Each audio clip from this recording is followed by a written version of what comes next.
And we're now at a stage where I feel like with Arsenal,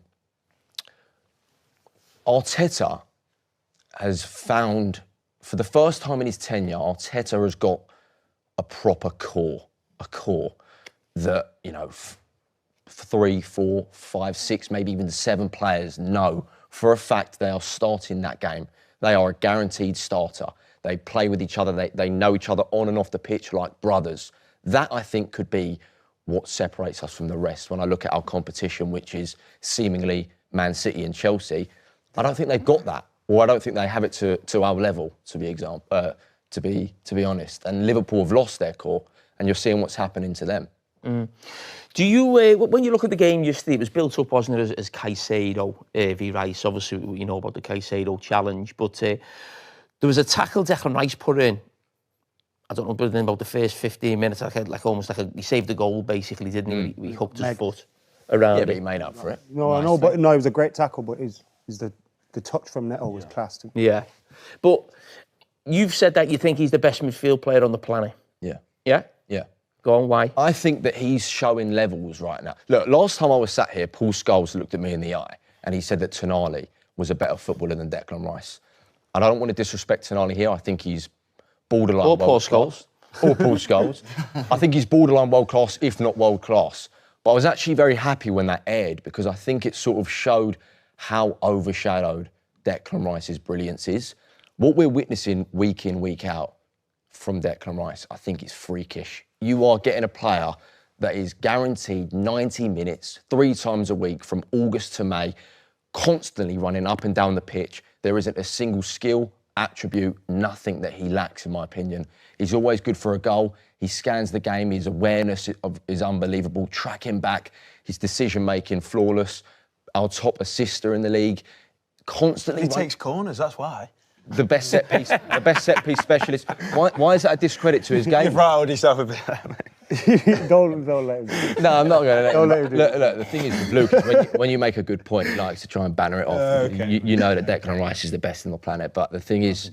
He's not the best. I don't think he is. Who do you have? I love Pedri. I prefer midfielders like Pedri and stuff like that. He's probably the best. How many in the Premier times a League. year do you watch Vitinha for you to say that he's better than Rice? No, mate.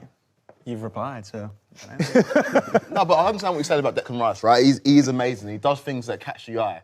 But in terms of a midfielder, I want somebody who's brilliant on the ball. I don't even think he's the best on the ball in your midfield. Zubimendi, for me, is the key to Arsenal. And the fact that he got an early booking yesterday kind of took away from his game. And as a Chelsea fan, that's what I was focusing on before the game. I think Rice is amazing, right? Rice is incredible set pieces. He embodies everything you want from an English centre midfielder. But for me, when I want a centre midfielder, I want Kevin De Bruyne. I want somebody who's the best on the pitch, on the ball. But I think that's a little bit.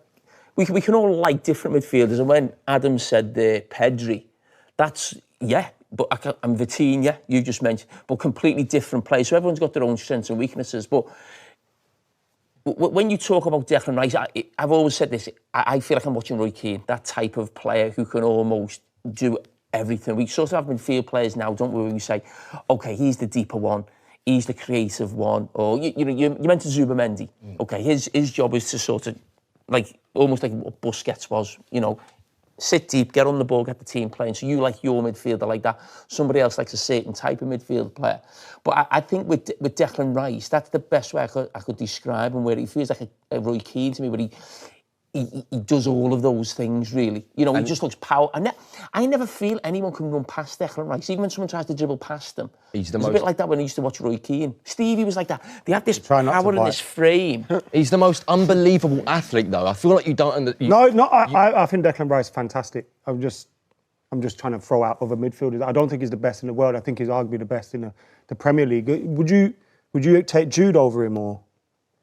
From an England I class Jude more as like a number 10, really. Okay. And that's the point. That's a really good point, because when we talk about midfield players, and we go to that debate, don't we, always, Gerrard, Lampard, Scholes, it's almost because we saw them as the goal-scoring ones. We see Keane and Vieira and Petit as almost like, they're just like centre midfield players. Do you understand what I mean? And there's like almost different midfield players now, because there's 3 players playing in there more often than not, isn't he? Is Declan Rice caught up in between being like... He's not an out-and-out attacking midfielder. He's not an out-and-out sitting. He's kind of just caught up. I think he's whatever the he wants to be, if I'm honest. He is our midfield. And people also underestimate the best ability being availability. And he is always available. The past week we've just had, he played the whole game. Spurs, Bayern, Chelsea, didn't stop running end to end, creating chances. Good for a goal, like I said. We underestimate how important that is.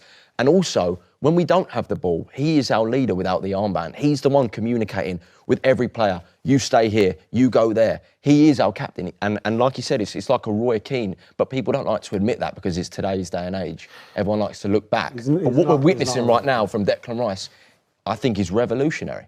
Oh, no. That's you've gone way too far. Revolutionary. He's on track for a Ballon d'Or. If we win the league, if we win the league and the World Cup, I was having Everton. That's a big if. That goes straight in the thumbnail. Arsenal favourites for the league. I understand what you're saying, World but Cup. Declan Rice. Revolutionary is ridiculous. Like Jamie played with Steven Gerrard. Like, I'm sorry, I love Declan not Rice. revolutionary. He couldn't lay Steven Gerrard's boots, and I think Declan Rice is amazing for today's day and age. He couldn't talk to Paul Scholes. He couldn't talk to Frank Lampard. He couldn't talk to any of those midfielders. I think the midfielders you've just mentioned there, they've all won big trophies, and I think they've all been Player of the Year.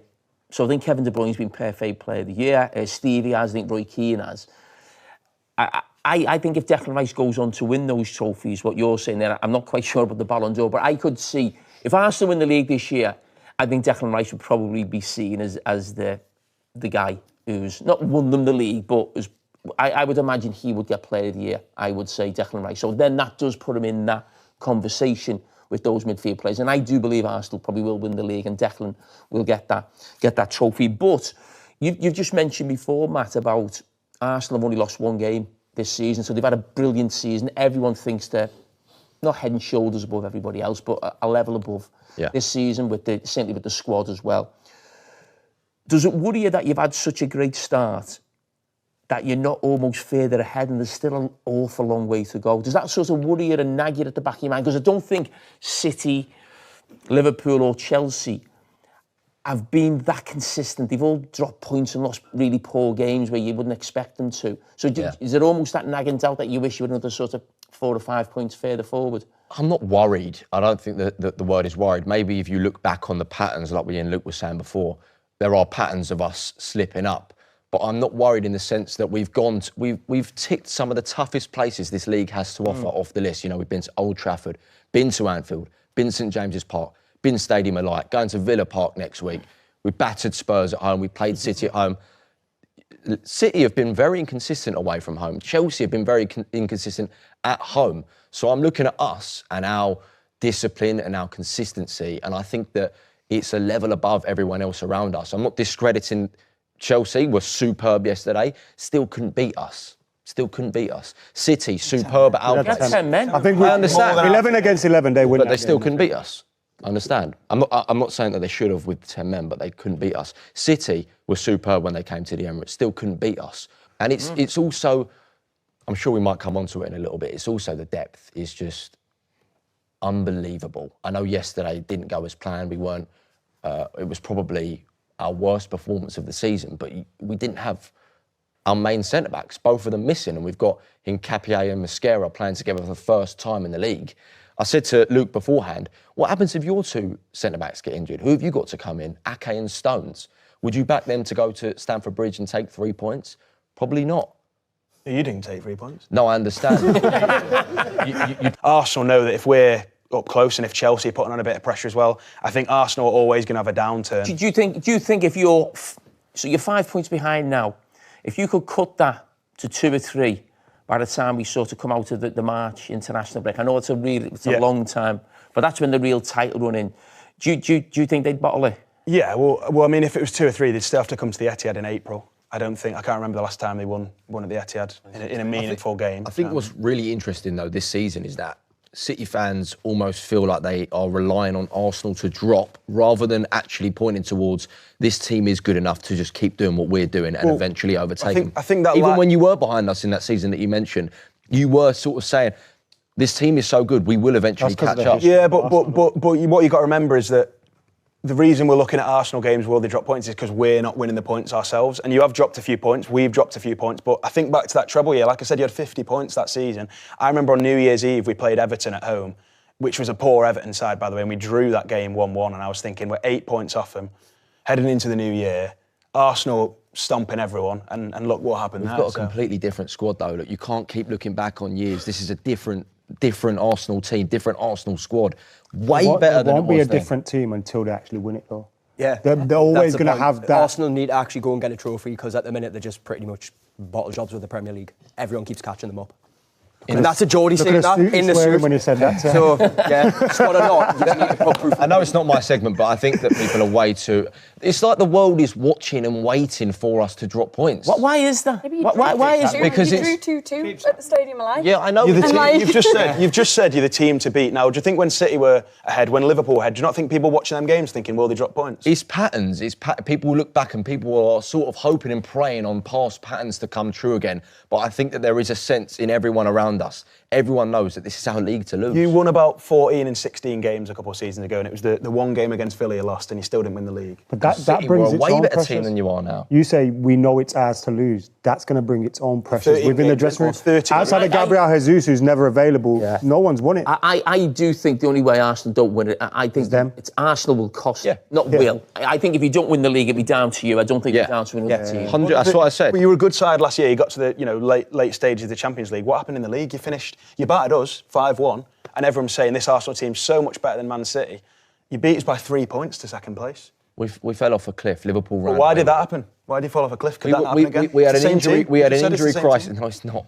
Look at How many players different is it? Yes, plenty of players back fit. And by the way, we've also had an injury crisis this season, but it's sort of been overlooked because of the depth and cover that we have. You've got to be fair. Like this season, Arsenal they've not blinked and they've missed Saliba through time. Gabriel, Odegaard, Saka. We've got argued our Havertz, best players. Jesus. Yeah, Odegaard. that's true, but they're still top of the league. I think the reason why Arsenal get a lot of flack is because I don't think we've seen it in the Premier League before a team finished second 3 years in a row. You have. It was Arsenal.